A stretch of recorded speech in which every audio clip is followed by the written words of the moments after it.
ये आने वाला साल शुरू हुआ है 2026 का, आप सब के लिए, सभी पत्रकार भाइयों के लिए, electronics, print media, social media, सब के लिए मंगलमय हो।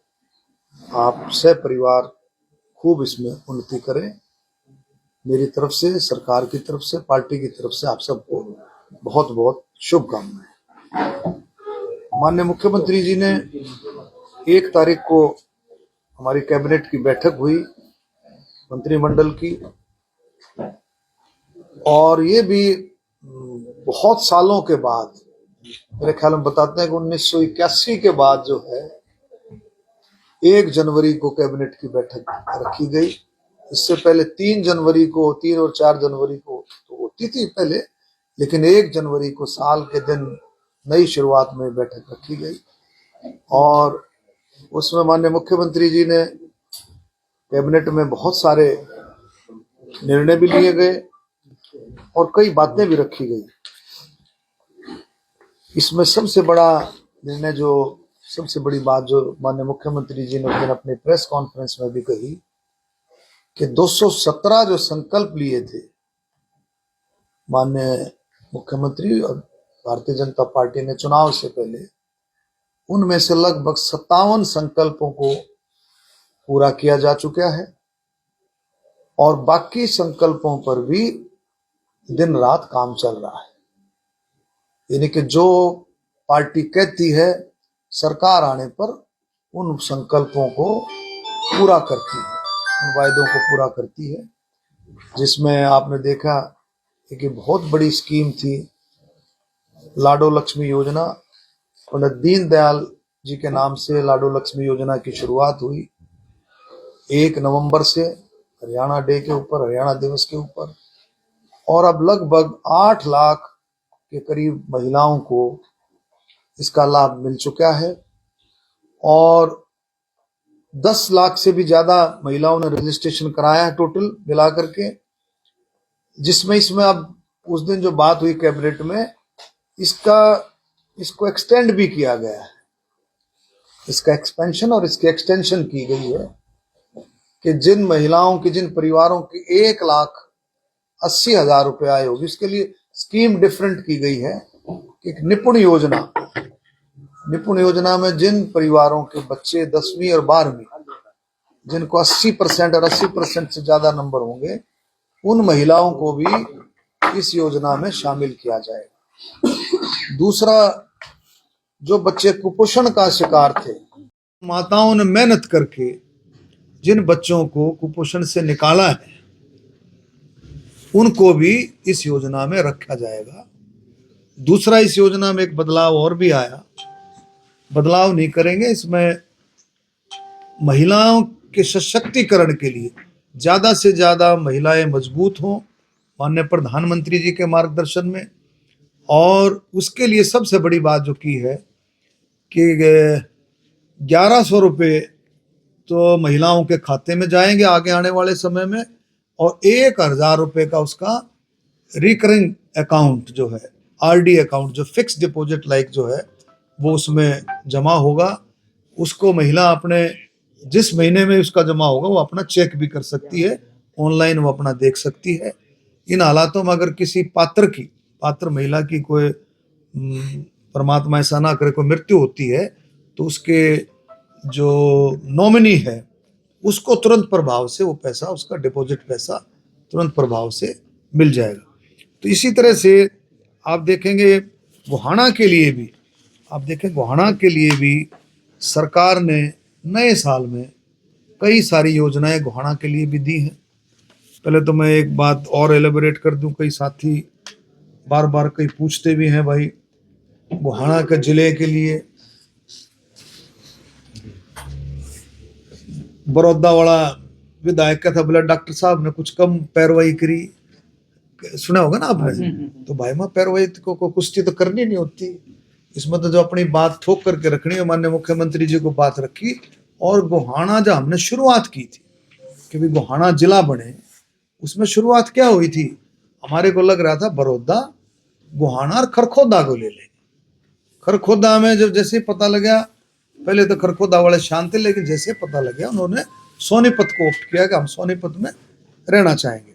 लेकिन गोहाना के जो जिला बनाने के जो नॉर्म्स है, कमेटी में डिस्कस भी हुआ, उसमें काफी नॉर्म्स गोहाना पूरा करता है। जैसे जनसंख्या का नॉर्म था, पॉपुलेशन का, जनसंख्या और आपके गांव का जनसंख्या, गांव और कई तरह के जो नॉर्म्स थे उसको पूरा करता है। लेकिन एक नॉर्म जो उसमें जो जिला बनता है उसमें 2 सब डिवीजन होनी चाहिए, 2 तहसील होनी चाहिए। गोहाना में 1 तहसील है, 1 सब तहसील है, सब तहसील खानपुर है, लेकिन 2 तहसीलों वाला जो पॉइंट था, दिस वाज वेरी इंपॉर्टेंट, जो उस पॉइंट की वजह से हम थोड़ा सा पीछे रह गए। फिर मैंने ये बात रखी कि भाई गोहाना को पुलिस जिले, सरकार ने बताया पुलिस जिला तो ऑलरेडी गोहाना है ही, बट डीसीपी लेवल का, एसपी लेवल का ऑफिसर यहाँ बैठता है ऑलरेडी। जैसे हांसी पहले पुलिस जिला बना था, तो मैंने कहा गोहाना तो ऑलरेडी पुलिस जिला है, ऑलरेडी है। दूसरा, संगठनात्मक तरीके से भारतीय जनता पार्टी ने संगठनात्मक जिला तो इसको डिक्लेयर कर दिया है। लेकिन मैं जिम्मेवारी के साथ कह सकता हूँ कि गोहाना की जो नॉर्म्स, मैंने अभी भी जो है खरखोदा में भी जो रैली हुई, माननीय मुख्यमंत्री जी को भी उस दिन फिर भी बात रखी, उससे पहले भी बात रखी, कमेटी में भी बात रखी गई कि जो नॉर्म्स में कमी होगी है उसमें मिलकर के इस नॉर्म्स को पूरा कराएंगे। किस तरह से बात बन सकती है, और आने वाले समय में मुझे पूरी उम्मीद है गोहाना भी जिला बने।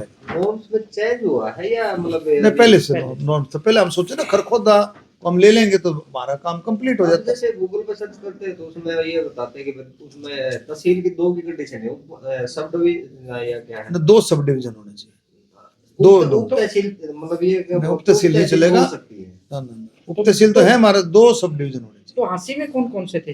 हांसी और नारनौंद और हांसी, उसमें 2 की है। बीजेपी के जो डब वाला भी थोड़े से नॉर्म्स की वजह से रह गए। जैसे नए नॉर्म्स गूगल पे दिख रहे हैं ना, गूगल में ऐसी चीजें नहीं आ रही ना नॉर्म्स के भाई साहब बिल्कुल नॉर्म निकाल करके दे दिए, मैं आपको भिजवा भी दूंगा कि उसमें 2 सब डिवीजन का कंडीशन है, ठीक। और पॉपुलेशन के हिसाब से भी ठीक है। गांव थोड़े से कम, लेकिन गांव का ऊपर नीचे थोड़ा बहुत 5-7 गांव का हिसाब किताब होता है। जमीन का उसमें कोई क्राइटेरिया नहीं है, गांव का वो इतने गांव होने चाहिए, 125 के करीब गांव होने चाहिए लगभग। और जी ये हमारे 119 या 114 115 बैठते हो, तो गांव तो जो हमारे जो गन्नौर तहसील के गन्नौर हल्के गांव, कुछ गांव ये जुड़ सकते हैं, कुछ गांव और हमारे जुलाना से जुड़ सकते हैं, कुछ कलोई को जुड़ जाएंगे, तो गांव का देयर इज नो प्रॉब्लम, गांव का कोई इशू नहीं, गांव वाली समस्या हल हो जाएगी। सर एक क्लियर होता है, ये अभी जून 2027 के बाद प्रक्रिया शुरू होगी या अभी कंटिन्यू रहेगी? नहीं, इसमें आ गया ना कल के भी, ये जो आपका जो जनसंख्या वाला सिस्टम है, जो जनगणना वाला, वो जून से शुरू होगा। कल ही कुछ ऐसा आया है, तो जो आया तो क्लियर हुआ, तो जून से शुरू होगा उसमें हरियाणा में। लेकिन सारी प्रोसेस जो है, जो उसकी तैयारियां हैं, वो सारी की सारी ऑलमोस्ट चल रही है, लगभग कंप्लीट हो गई है। जनगणना के बाद मतलब जिला बनाने की प्रक्रिया, मुझे जिला देखो सुनो, जिले में जनगणना चलती दफा जितने दिन चलेगी जनगणना, तो मेरे ख्याल में 8-9 महीने में, साल में कंप्लीट हो जाएगा ये जनगणना बनती दफा। जब जनगणना का प्रोसेस शुरू हो जाता है, जब कोई भी प्रशासनिक फेरबदल जो है, जो इस तरह के जो है ज्योग्राफिकल फेरबदल, वो पॉसिबल नहीं होते। यही है ना, अभी जून 2027 के बाद संभव हो पाएगा भाई, ये ऐसा है, हम लग रहे हैं, इसको नॉर्म्स को भी पूरा करने में समय लगेगा, लेकिन ये जरूर है जिला बनेगा जरूर, ठीक है। और भी जो है सरकार ने, मैं इसलिए क्लियर किया ना कि लोगों में कोई कंफ्यूजन ना रहे, अभी सरकार ने लगभग 68 करोड़ के करीब जो है पब्लिक हेल्थ, जो अपने सीवर सिस्टम है शहर में, गांव में सीवर सिस्टम है, पानी के लिए 13 गांव उसमें जोड़े हैं, और जो है 67-68 करोड़ के करीब जो है आप में सरकार ने मंजूर किया है। और एक और भी सरकार ने जो है बहुत अच्छे तरीके से, जो हमारी ये कैनालों की जो थी प्रॉब्लम थी ग्रामीण जो है, उसके लिए भी सरकार ने कई तरह के काम जो है, हमने जो गांव में कोई कसर नहीं, 62 के करीब हमारे गांव हैं, सभी गांवों में इस पिछले साल में सभी गांवों में जो है बहुत अच्छे तरीके से हर एक गांव में लगभग जो विकास के कामों के लिए काफ़ी पैसा जो है पहुंचा है, कुछ सरकार की तरफ से, कुछ डायरेक्ट आया स्कीमों में, कुछ हमारे जो रिकमेंडेशन थी उसमें पहुंचे। अब आप सोच करके देखो, खेत खलिहान के रास्ते किसी ने सोचा था कि भी सरकार खेत खलिहान के रास्ते भी बना करके देगी? 3 करोड़ रुपए के करीब जो है लगभग जो है हमारे गोहाना हल्के में खेत कल्याण के रास्ते मंजूर हो चुके हैं, जिस पर जल्दी ये काम शुरू हो जाएगा। तो सरकार हर वर्ग के लिए, चाहे किसान हो, चाहे गरीब आदमी हो, अंत्योदय आखिरी छोर हो, चाहे हमारे बच्चे हैं, जो पढ़ने लिखने वाले बच्चे हैं, और हमारे खिलाड़ी हैं, नौजवान हैं, हर एक वर्ग के लिए, महिलाएं हैं, बुजुर्ग हैं, सब के लिए जो है सरकार बहुत अच्छे तरीके से काम कर रही है। किसानों का विशेष ध्यान रखते हुए अब आप देखोगे जो हमारा खूबड़ू हेड है, जो इंदिरा कैनाल जो है, उसके खूबड़ू हेड से मोई हेड इसमें जोड़ते हुए आपका जाएगा ये कनेली और फिर दुलेडा, इसको भी पक्का करने का, इसमें कई कमियां थी। इसमें इसकी लाइनिंग बहुत पुराना, ये जो है कैनाल ये हो गया था बहुत पुराना, इसमें कई तरह के काम जो है इसका लाइनिंग का, इसको पक्का करने के लिए, और इसमें जो मोरियां लगी हुई थी वो भी डैमेज हो गई थी, उनको भी रिपेयर करने का, उनकी जो मेंटेनेंस का, रिपेयर करने का, दोबारा से जो है सारे का सारा काम इसमें कंप्लीट जो ये पैसा मंजूर हो गया है। लगभग 600 करोड़ रुपया जो है इसमें मंजूर हुआ है। तो ये बहुत ज़्यादा किसानों को तो फायदा देगा। शहर की भी जो पानी की व्यवस्था है उसमें भी सुधार होगा, किसानों को खेती के पानी में भी सुधार होगा, पशुओं को भी पानी मिलेगा, जो आपके जोड़ों में, तालाबों के लिए, उसमें भी पानी मिलेगा। तो इसका पानी की जो क्षमता है वो 33% के करीब पानी की क्षमता इसमें बढ़ जाएगी। तो आप देखेंगे इसका भी बहुत बड़ा लाभ जो है, माननीय मुख्यमंत्री जी का और भाई इरिगेशन मंत्री का भी मैं बहुत तहे दिल से धन्यवाद करता हूँ कि उन्होंने ये सोच रखी, और इससे लगभग जो है इस हेड पर होने वाले, जो है इस कैनाल पर होने वाले सभी गाँवों को जो है बहुत अच्छे तरीके से इसमें फ़ायदा मिलेगा। और इसका लगभग कई जगह तो पहले चरण में सोनीपत जिले 25 किलोमीटर लंबी इस नहर के नए सिरे से लाइनिंग करने का 59 करोड़ रुपए के तो 2 टेंडर लगाए भी जा चुके हैं। 2 टेंडर ऑलरेडी हो गए हैं, 70 ही हो गया, मतलब 69 करोड़ 89 लाख रुपए। तो ये सारा आप देखेंगे दूसरे चरण में 56 करोड़ का जो टेंडर जो है वो लगभग तैयार है। तो मैं कहूँगा कि ये बहुत बड़ी सौगात जो है हमारे इस इलाके को मिलने जा रही है, जिसमें आप देखेंगे गोहाना और बड़ौदा, गढ़ी, सांपला, कलोई के 28 गांवों को लगभग सीधा लाभ मिलेगा। इसमें कहो तो इनमें तेवड़ी है, छोटा बजाना, बड़ा बजाना, कासंडा, कासंडी, दुबेटा, सरगतड़, जोड़ी, लाठ, न्यात, ककाना, भादी, खेड़ी, दमकन, सिकंदरपुर, माजरा, रबड़ा, बड़ी ब्राह्मणन, कटवाल, रेवाड़ा, मोई हुड्डा, सारे ऐसे गांव हैं जिनको इसका पूरा लाभ मिलेगा। ये पुरानी मांग भी बहुत पुरानी थी, लोग बाग, किसान, हम जब भी जाते थे तो लोग बाग इस बात को रखते थे। रेवाड़ा गया, वहाँ भी इन्होंने रखी, बड़ी ब्राह्मणान भी रखी, एक हम रबड़ा गए थे आश्रम में, तब भी वहाँ किसानों ने ये बात रखी जी भाई इसका काम हमारा जल्दी से जल्दी शुरू हो। तो सरकार का हम धन्यवाद करते हैं। और भी बहुत सारे काम हैं जो आप देखेंगे समय समय पर जो है सारे के सारे काम हमारे इलाके के लिए आप देखेंगे। सड़कें हैं, सड़कें, पीने का पानी, सीवर सिस्टम, ये सारी छोटी छोटी चीज़ें हमारे को लगती है, लेकिन आम जनता के लिए ये बहुत बड़ी बात रहती है। उन सभी के लिए सरकार गंभीरता से पूरा विचार कर रही है, और सभी कामों को, जैसे सड़कों की बात ले तो सड़कों की भी बहुत सारे काम आपने देखा होगा, मैंने पिछली प्रेस कॉन्फ्रेंस में बताया था कि सड़कें भी बहुत जो है, कई काम सड़कों के भी आप देखेंगे। आपने अभी पीछे हमने गोहाना से लाखन माजरा, गोहाना से जुलाना, गोहाना से लाखन माजरा 6 करोड़ था, गोहाना से जुलाना लगभग 21 करोड़ का काम जो है वो भी टेंडर वगैरह होकर के आ गया है, वो काम भी शुरू हो जाएगा। और मुझे पूरी उम्मीद है कि आने वाले समय में जल्दी से जल्दी वो काम भी पूरा हो जाएगा। और एक और भी बड़ी शुरुआत की है सरकार ने, पहले जो है हमारी अटल बिहारी वाजपेयी के नाम से जो कैंटीन थी, अटल किसान कैंटीन, अब वो सब्जी मंडियों में भी उसकी शुरुआत कर रहे हैं। जैसे खरखोदा में, गोहाना में भी हम जल्दी ही उस रैली की प्लानिंग कर रहे हैं, जिसमें और भी जो बातें होंगी उनकी फिजिबिलिटी चेक करा करके जो क्योंकि विकास का पहिया तो ऐसा रहता है कि 24 घंटे घूमता रहता है, 24 घंटे चलता है, जितने मर्जी काम कर लो फिर भी कुछ ना कुछ काम, कोई ना कोई गांव में भी शहर में भी कुछ ना कुछ काम अटके रहते हैं। तो मैं कहूँगा कि इन चीज़ों के लिए भी हम वो जो धन्यवाद रैली रखेंगे विकास रैली के नाम से, उसमें जो बातें रह रही हैं, कुछ बातें अधूरी हैं, कुछ बातों में कुछ काम रह रहे हैं, उन कामों को आगे ले करके उनकी फिजिबिलिटी पहले ही चेक करा करके जिस दिन माननीय मुख्यमंत्री जी आए तो उनकी घोषणाएं हो जाएं विद मनी, विद पैसा, कि भी इतने पैसे इस प्रोजेक्ट में दिए जाएंगे। आज भी 3-4 सड़कों का आज दे करेंगे। आज बागवानी मंडी को जोड़ने वाला एक रोड गोहाना से बड़ौत तक बनाने का कुछ प्रक्रिया थी सर, उसमें कहाँ तक आगे बढ़े? गोहाना से बागवानी मंडी गन्नौर तक का एक रोड बनाने की बात चल रही थी। विधायक देवेंद्र काजान ने भी उसका जिक्र किया है, तो वो कब तक उसको देख रहे हैं सारा जो, तो आज सब जो है ना, आप चिंता ना करो, जितने मंडियों से जोड़ने वाले जो रास्ते हैं, जो सब्जी मंडी है, अपनी अनाज मंडी है, और जो गन्नौर मंडी जो बनी है, इससे मंडियों से जोड़ने वाले रास्तों पर सरकार वैसे भी बहुत गंभीर, आज भी मेरा ख्याल मार्केटिंग जो कमेटी है, मंडियों से जोड़ने वाले लगभग 3 जो रोड हैं उनका हम आज जो है उसकी शुरुआत करेंगे। अजय चौटाला का जिस तरह से बयान आया है उसको लेकर किस तरीके से देखते हैं आप? किसको?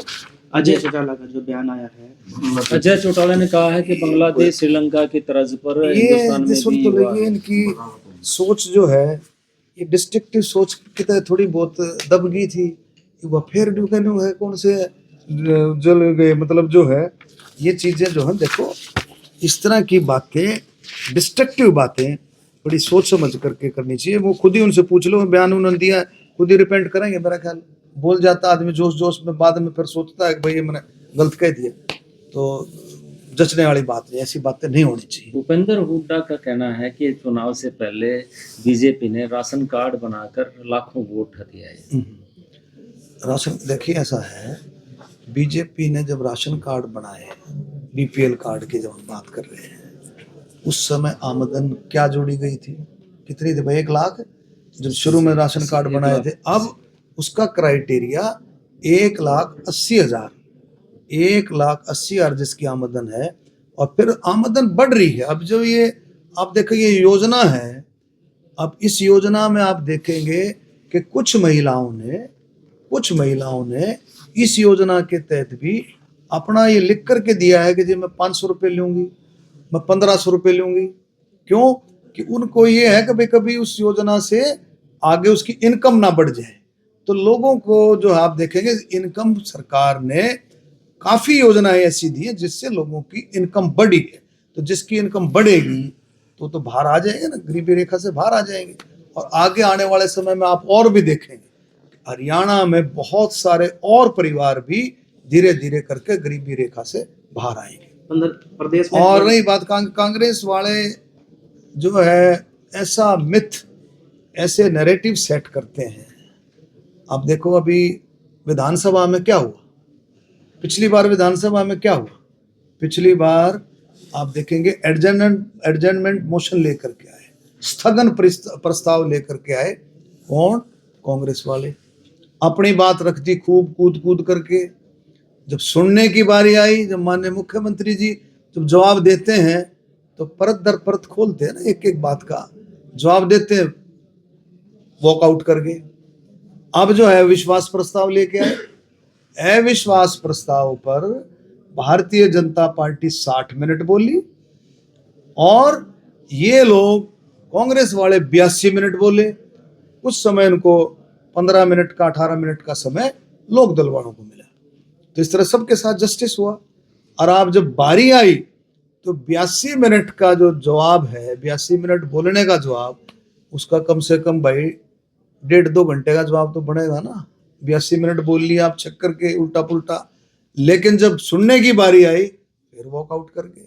इसी तरह से चुनाव सुधार की जब बारी आई, ये क्या क्या कहते फिरते हैं कि हमारे वोटों का क्या कर लिया, लेकिन जब बात आई, सुनने की बात आई, ऑथेंटिक जब बात आई, उसको जो है उसको सुनने की हिम्मत नहीं थी। मैंने शुरुआत की थी, आप देखो चुनाव सुधार पर इन्होंने खूब शोर मचाया, इसको बहुत अप्रिशिएट किया। आप ये बताओ कि जब चुनाव होता है तो जो चुनाव की आखिर कान कौन होता है? चुनाव का आखिर कान है आपका पोलिंग एजेंट, आपका बूथ एजेंट। आपका जो बूथ पर एजेंट रहेगा वो चुनाव का आंख और कान है। चुनाव कब, कितने बजे चुनाव खत्म होता है? 6 बजे तक की वोटिंग होती है। मेरा ख्याल में कई बार लंबी लाइन लग जाती है, 7 भी बज जाते हैं, 8। और वो एजेंट जो है, जो बूथ एजेंट है, जो पोलिंग एजेंट है, वो बेचारा अपने हिसाब किताब में कि जी मेरे बूथ पे 900 वोट, 900 में 600 पड़ी, इतनी फलाना, ये एक एक चीज लेकर के आता है। कहीं आपने ये भी देखा होगा कि कहीं अगर गड़बड़ होती है तो वही प्रिजाइडिंग ऑफिसर को शिकायत करता है। आपको पता है, वही प्रिजाइडिंग ऑफिसर को शिकायत करता है। जहां भी गड़बड़ होती है प्रिजाइडिंग ऑफिसर को शिकायत करता है। कई दफा ऐसा भी आता है कि जी 95% वोटिंग होगी तो दोबारा भी चुनाव होता है कि नहीं? लेकिन कब होता है? जब आपका एजेंट आपको प्रिजाइडिंग ऑफिसर को शिकायत करता है, वो आरओ को करता है, सारा केस भेजता है, तब वो जाकर के प्रोसेस में आकर के। लेकिन किसी पूरे देश के अंदर, बिहार में चुनाव हुए, हरियाणा में चुनाव हुए, 1 साल के बाद ये बात कर रहे हैं, किसी बूथ एजेंट ने, किसी पोलिंग एजेंट ने कुछ शिकायत की हो। ये नहीं कि ये हरियाणा का तो अपमान कर रहे हैं, हरियाणा की जनता का अपमान करें, लेकिन सबसे बड़ा अपमान उस पवित्र आत्मा का, वो पोलिंग एजेंट और बूथ एजेंट का कर रहे हैं। मैं कह रहा हूं सब सम्मानीय है वो, चाहे वो बीजेपी का एजेंट है, चाहे कांग्रेस का एजेंट है, चाहे लोकदल का है, चाहे आप किसी भी पार्टी का जो एजेंट है, वो जीने मरने की बाजी लगाता है ईमानदारी के साथ। हम उसका भी अपमान कर रहे हैं, ये उसका भी अपमान कर रहे हैं कि उस पर विश्वास नहीं, उनको विश्वास नहीं। आप जाकर के देखो, ये इस तरह प्रोसेशन जो निकालते हैं, रैलियां निकालते हैं, उल्टी सीधी बात करते हैं, कोई इनके साथ बूथ एजेंट, पोलिंग एजेंट जाता है? अब की बार वही इनको मजा चखाएंगे कि उनके ऊपर विश्वास ही नहीं इनको। अरे वो तैयारी करता है, वो इतनी जबरदस्त तैयारी करता है, जब इलेक्शन आता है बिल्कुल नाच गा करके तैयारी करता है। असली तैयारी जो है आप देखेंगे जनता के साथ, 36 बरादरी के साथ, लोगों के साथ, वो भी तैयारी में अपने में जुटता है और उसका हिसाब किताब ऐसा भाई खाता है, उसका ऐसा होता है। अब जब रिजल्ट आता है तो इसके हिसाब किताब में चूक नहीं होती है। वो एक एक चीज को आपको बता देता है, भाई इस बूथ पर ये रहेगा, इस बूथ पर ये रहेगा। आप उस पर विश्वास नहीं कर रहे। किसी की अगर कंप्लेंट करी हो, उसने बताओ, ये मैंने असेंबली में कहा, मैंने असेंबली में कहा, सबने अप्रिशिएट किया। असली चीज यही, आप देखो ना, असली चीज इलेक्शन की असली रिपोर्ट कौन देता है? आपका एजेंट देता है। ये सबसे बड़ी बात है। मंत्री जी, प्रदेश में 1500 से ज्यादा घोटाला सामने आया है, विपक्ष सवाल खड़ा करता है। किसका? श्रम मंत्रालय, हाँ, उसकी कर तो थी, जांच बैठा दी है, जांच बैठा के कमेटी बना दी है, उसमें जल्दी जल्दी जांच होकर के सारी बात आ जाएगी, तो सारा निकल करके आएगी। प्रदेश में लगातार क्राइम भी बढ़ रहा है कुछ दिनों से, उसको लेकर भी देखिए, क्राइम एक ऐसी प्रोसेस है, साथ साथ कंट्रोल भी। अपराधियों को सरकार और पुलिस डिपार्टमेंट छोड़ कहाँ रहा है? ओपी सिंह जी डीजीपी थे, उन्होंने पूरा, देखो आप कितने अपराधियों को, कहीं भी पुराने भी थे उनको भी ठा करके अंदर किया है, और नए डीजीपी आए हैं, और उसी तरह से सरकार जबरदस्त तरीके से अपराधियों के लिए वो जो है उनकी रोकथाम के लिए पूरा काम कर। अभय चौटाला ने कटाक्ष किया है सर, अभय चौटाला ने कटाक्ष किया है बीजेपी के विधायकों पर कि बीजेपी के विधायक शहर के आसपास जो है पूरा विधायक और विधायक कॉलोनियां काट कर लाखों रुपए की लूट करते हैं। तो हमने तो कभी भाई जिंदगी में काटी नहीं, समझे, और नहीं समझे ना, हम इन चीजों को प्रोत्साहन देते हैं, ठीक है, ऐसा नहीं। सरकार ने पूरे इंतजाम, माननीय मुख्यमंत्री जी के नेतृत्व में पूरे इंतजाम किए हैं। जो कच्ची कॉलोनियां हैं उन पर सख्त कार्रवाई जो है, सख्त कार्रवाई प्रशासन करे, पूरे इंतजाम सरकार कर रही है। और अभी भी पीछे भी डिस्कस हुआ कि किसी तरह की भी कच्ची कॉलोनियों को इजाजत नहीं है, और सरकार पूरी अच्छे तरीके से काम कर रही है। और कच्ची कॉलोनियों की जो रजिस्ट्रियां थी वो तो बंद हैं ही, लेकिन वो अलग अलग चीजें खोजते हैं कि जी वो पावर ऑफ अटॉर्नी को गिफ्ट दे दिया, लेकिन सरकार ने उस पर भी रोक लगा दी। कोई किसी तरह की भी जो ऑथराइज कॉलोनियां, उसी में संभव होगा, कच्ची कॉलोनियों पर कोई रजिस्ट्रियां वगैरह। मंत्री जी, 2026 के लिए आपका क्या एजेंडा है गोहाना के लिए? देखिए, गोहाना के लिए जो मैंने फिर भी बताया कि जो विकास सबसे बड़ी प्रायोरिटी है, सबसे बड़ी प्रायोरिटी विकास है। और विकास के कोई एजेंडा, कोई सिस्टम पर्टिकुलर नहीं होता, वो काम चलता रहता है, काम चलता रहता है। अब मैं जिस गांव में दौरा कराया, मैं पीछे भटगांव में गया था, भटगांव की जितनी समस्याएं थी हमने आगे छोटी छोटी बातें हैं भेज दी। अब फिर जाओगे, फिर कोई ना कोई दो चार बात और निकल करके आएंगे, तो ये सिस्टम चलता रहता है।